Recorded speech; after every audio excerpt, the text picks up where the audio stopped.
Our story begins in the Superpower Academy, where our protagonist, Ningfeng, is laughingly playing games on his phone while walking. He was engrossed in an online game when someone launched a palm strike at him, slapping him hard on the face. Wang Yu asks him what he was doing and reminds him that the awakening exam is about to happen. Instead of preparing, he was playing games. He laughingly asks her if it isn't a combination of work and rest. He then tells her that he is already 18 years old and, at most, he'll awaken into a 1 or 2 star ordinary profession. He then leans towards her and tells her that he is not unlike her, who awakened a 5-star profession at 16, and asks her why he should work so hard if he can just rely on her coattails in the future, making her pissed. She then grabs him by the neck while shouting that she'll let him rely on her. While he was choking, the men notice Wang Yu and think that she must have returned from special training. Also, their province hasn't produced such a genius as Wang Yu in many years. Wang Yu's gap between people is too wide because she is beautiful, wealthy, and talented.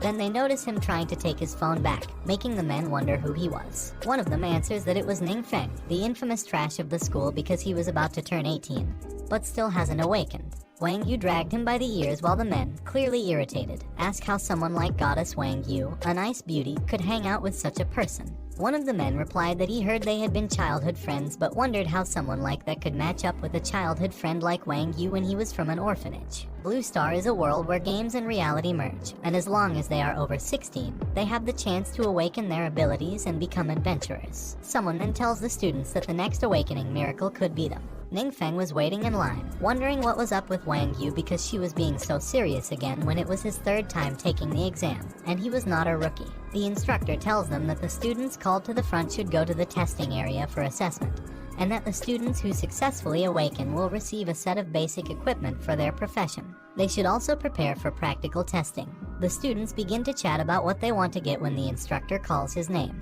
He walks to the front while the students teasingly ask if he isn't the senior from grade 3. And whisper that he always follows Goddess Wang Yu, thinking he is so powerful, yet he hasn't awakened at 18. He then approached the teacher named Kai Wai, and with a smile, she told him not to be nervous. She ordered him to place his hand on the crystal and relax his mind, which he followed. Once settled, he waited without expecting anything to happen but was shocked when the crystal lit up, leaving everyone stunned and surprised along with him. He thought he must be able to awaken because the crystal reacted to him, and he knew that the blue light represented the magic system. The students began to laugh at him, but he didn't care, knowing that awakening would automatically teach him initial skills. He decided to see how many stars of the profession he could awaken. The crystals then released different colors, and he was shocked to see the system show him that he had awakened a 1-star profession and learned a skill, the mud marsh technique.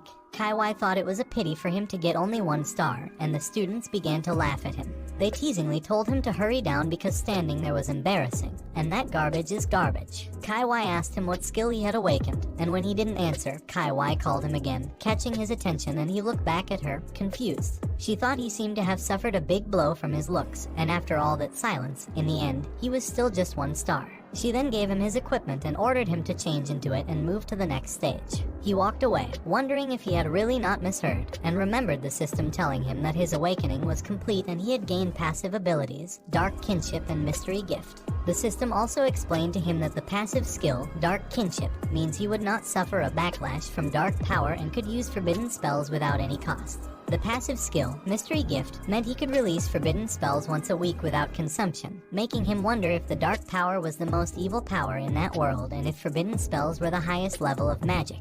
But then, the system told him that he got the mud marsh technique and it was beginning transformation, making him wonder what transformation meant and what it was. The system just told him that the transformation was complete, so the mud marsh technique transformed into the forbidden curse, Foul Earth Shell, leaving him stunned and confused about what was going on. He thought that darkening and forbidden spells didn't sound good and knew that he still had the practical test, so he hoped nothing would go wrong. Later, the instructor told them that 50 people would enter in groups, each battling monsters in the realm to familiarize themselves with their newly awakened skills. Candidates were not allowed to form teams or attack each other, and unmanned drones would supervise. Kai Wai told everyone to confirm their skills as soon as possible, and they shouldn't worry because others wouldn't see them. The system then showed him that his active skill was Foul Earth Shell, a dark forbidden spell that summons dark power from another world to form a protective shield and was also capable of crushing all approaching enemies. He knows that those words sound very dangerous, making him wonder if it was some evil spell. He thinks he'll be in trouble if someone finds out about his skill.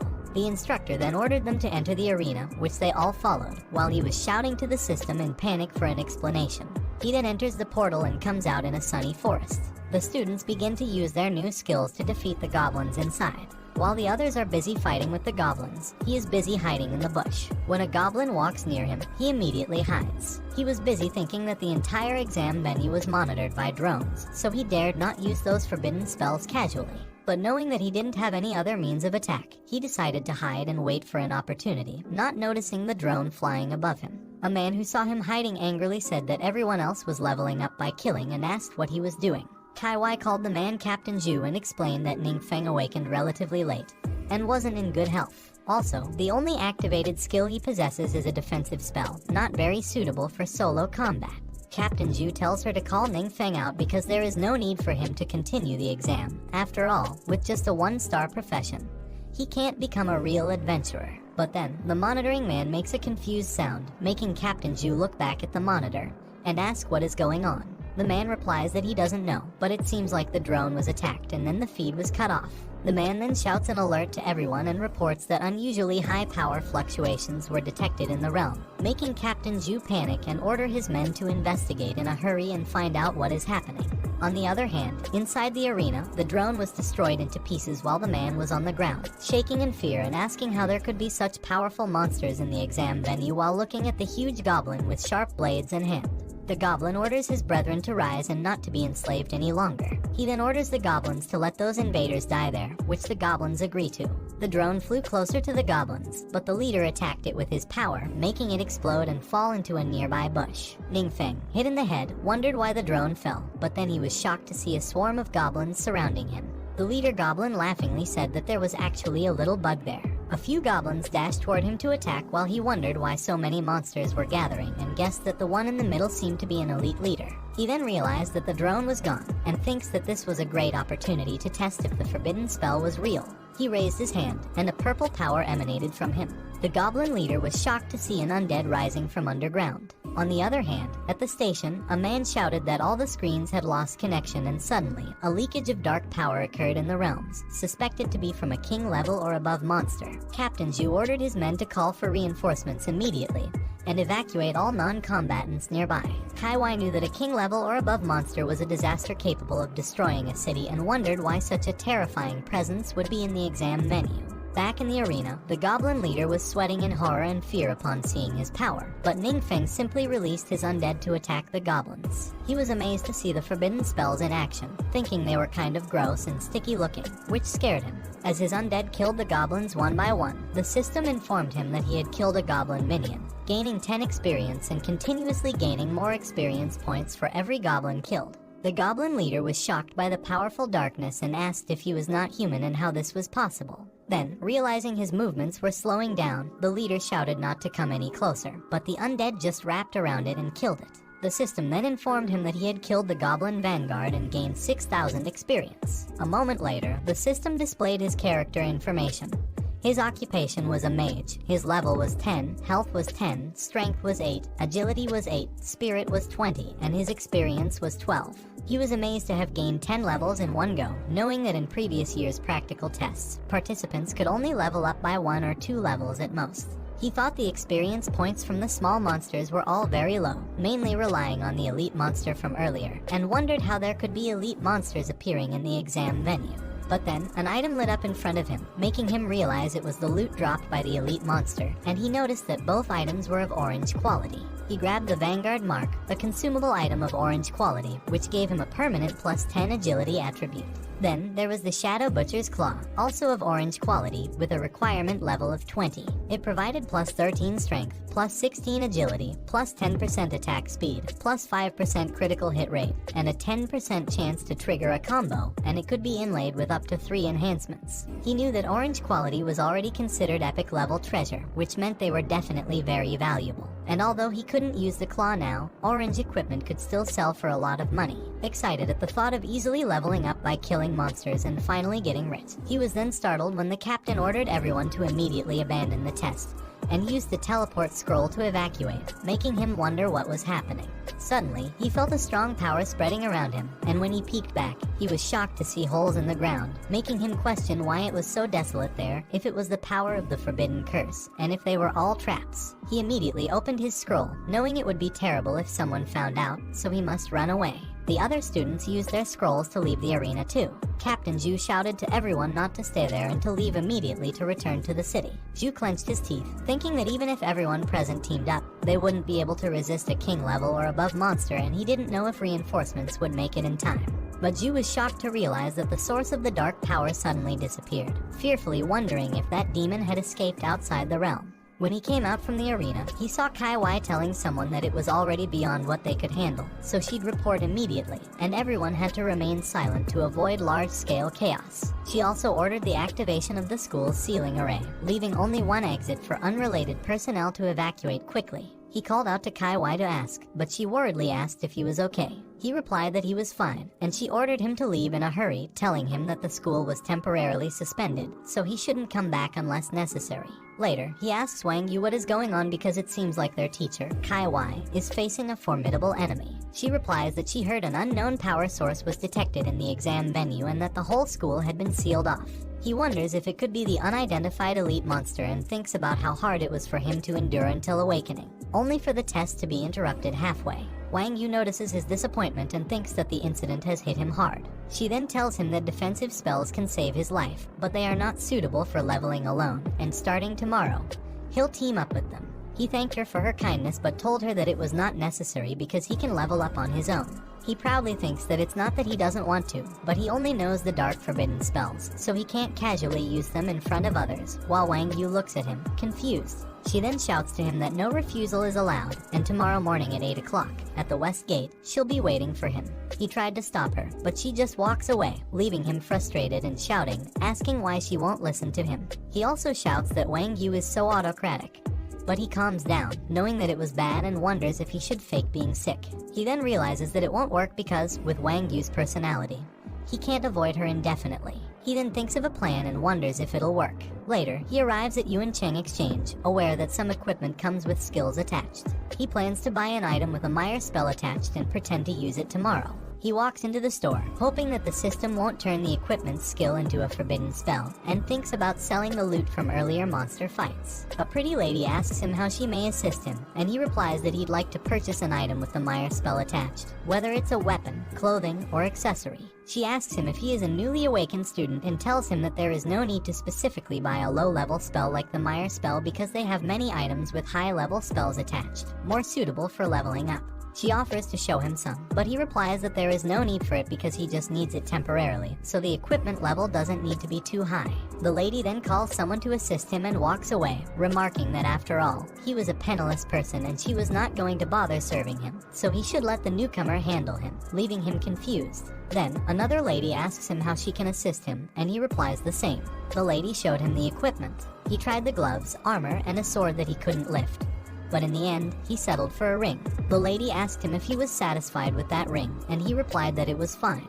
He then thanked the lady for accompanying him to so many stores and asked where he could sell loot. The lady took him to the appraisal consignment room. The man inside invited them in, and the lady informed the man, Wang, that he wanted to sell loot. He showed the armor, asking if Wang could help them evaluate it and how much it could be sold for. Wang saw that it was an agility-based orange weapon with low-level requirements, boasting excellent attributes, very suitable for newcomers, and it also came with 3 gem slots, allowing for adjustments according to needs to achieve more suitable effects. Wang told him that it was a good item and they should have several clients interested in that equipment. Wang then asked him if he had any specific requirements for its price, and he replied that the higher the price, the better. Wang said he understood and asked him to wait a moment because he would make a phone call to contact the clients. Wang then called Lady Yang to tell her that Ningfeng was her guest, so she should take care of him, which she agreed to. Wang called someone named Zhang to ask if he was still looking to find a fine piece of equipment for his son and mentioned that he happened to have one there, while Yang was pouring him tea on the side. After the call, Wang informs him that the equipment has been sold and the buyer is willing to pay 50,000 crystals. However, after deducting an 8% transaction fee, he will receive 46,000 crystals. This revelation shocks Ning Feng, and Yang stares at him in disbelief too. A moment later, Wang mentions that if he completes the formalities there, they'll transfer the money to his account immediately. Ning Feng replies that it was quick and he was just thinking about buying a few more pieces of equipment. Wang assures him that he'll recommend some shortly, guaranteeing his satisfaction. Outside the room, another lady asks the pretty lady from earlier if she didn't mention that she likes handsome guys the most and questions why she let that young man go. The pretty lady responds that she only likes rich and powerful handsome guys, implying that poor guys are not even worthy of carrying her shoes. Then, seeing him emerge with Wang and Yang, they question the pretty lady about why her client is now with Master Wang. The other lady reveals she heard that the handsome guy sold equipment for 50,000 crystal coins and was now choosing another piece of equipment, leaving them shocked to learn that it was more than 3 months' worth of their salary just in commission. The pretty lady is stunned and exclaims that it should have been her receiving him, so the commission should be hers. After his shopping, Yang tells him to take care and mentions that next time he comes, he should just find her directly. She then introduces herself as Yang Xin. The next day, Ning Feng walks outside proudly with his new equipment, relieved that he tested the equipment last night and the spell it comes with won't be affected by the system, so he doesn't have to worry about exposure. He then happily calls Wang Yu, but then someone tells Wang Yu that they didn't expect to find her there. She sees a group in front of her, comprising a shield warrior, a mage, a great axe berserker, and a cleric. She introduces them to him as members of her guild, and 2 members smile at him, but the other 2 stare at him seriously, making him wonder what was wrong with those 2 because they looked like he owed them 80 million. The shield warrior tells Wang Yu that he remembers she was about to reach her second transformation, prompting her to ask the man what he meant by it. Ning Feng was amazed upon hearing this, knowing that transformations can only be completed once every 30 levels, which made him wonder if Wang Yu was almost level 60. This revelation made it clear why Wang Yu is considered a genius girl with a 5-star rating from the beginning. The man then replies that it was nothing much, he just wanted to give her a gift. He gave her an advanced agility potion that was consumable, of orange quality, and it permanently increased the agility attribute by +3. The Berserker man exclaimed that it was an advanced potion that permanently increases attributes. The cleric asked if she was right to assume it was expensive. The man replied that expensive wasn't a big deal because it cost only 20 to 30,000 crystal coins. However, both of them agreed that the key issue was that such high-level potions are hard to come by, even with money. His father had asked many friends for help and finally managed to obtain one. She thanked the man for his kindness but told him he could take the gift back. However, the man disagreed, emphasizing that the potion was very precious. He then asked her if she wasn't determined to get into the top university. She turned around, replying that there was no need for it, and they still had things to do, so they should go first. The man, visibly angry, pointed at Ning Feng and asked Wang Yu if she was really going to waste time on that kind of trash. She angrily called the man Zhao Cheng to warn him, but Cheng teasingly asked her what was wrong and remarked that a 1-star was just trash and they would never amount to anything in their life. Ning Feng wondered why Cheng was suddenly targeting him, who this guy was, if he was sick, and if he should just cast a forbidden spell on him to settle the matter. The cleric lady attempted to persuade Cheng that they should leave, but he insisted she move aside, declaring it was none of her business. He vehemently told her that Ning Feng's entire body couldn't equate to the value of a single attribute potion, and that they should leave to avoid further embarrassment. However, he was calmly confronted by Ning Feng, who questioned if he was acting like a mad dog, biting people indiscriminately, and pointed out it was merely a +3 potion, yet he dared to boast so arrogantly. This made Cheng angrily retort, questioning what he had said and if he was seeking death. The mage then challenged Cheng, asking if he possessed anything more formidable to justify his attitude and why he wouldn't showcase it to them. Cheng, agreeing with his team, told him that as long as he could produce such an item, he would kneel and kowtow to him, but if he failed, he would perform the gesture instead. Upon releasing the item, he instructed Cheng to prepare himself and presented it to Wang Yu as a gift. Surprised, she discovered it was a pioneer badge, an orange item that permanently enhanced attributes. She inquired about the item, having never encountered it before. Cheng, stuttering, questioned how an item could permanently provide a +10 attribute boost and speculated it was a falsehood. However, he confidently suggested they test it to see for themselves. Wang Yu, initially hesitant, accepted the badge on his assurance that he had found it at his home and intended it for her. Her team urged her to utilize the badge immediately, unable to contain their anticipation. Upon using it, she excitedly confirmed the increase in attributes, astonishing the cleric lady. Meanwhile, Cheng and the mage man denied the possibility, accusing Ning Feng of theft. He reminded Cheng to kowtow audibly due to his purported hearing impairment. Cheng, defiant, refused, but when Meng Yu questioned his hesitation, he sought his team's support, only to find them departing. Left with no alternative, Cheng begrudgingly knelt and performed a loud kowtow. After that, he walked away while waving goodbye to everyone, telling them that he would see them later. Once they were far away, Wang Yu apologized to him, but he told her to stop, indicating that their relationship did not allow for apologies. Smiling, he told her that she really didn't need to accompany him because he preferred her to complete the second transformation and get into the best university. He also mentioned knowing that he couldn't level up with her around. She worriedly told him not to give up on himself, and he replied that he wasn't giving up. She then gave him something, which he saw were skill books. She explained that he could learn them once he reached the appropriate level. Noticing that they were all of purple quality, he asked if they were expensive. She replied that they cost not much money and were incomparable to the badge he had given her, so he told her he would accept them.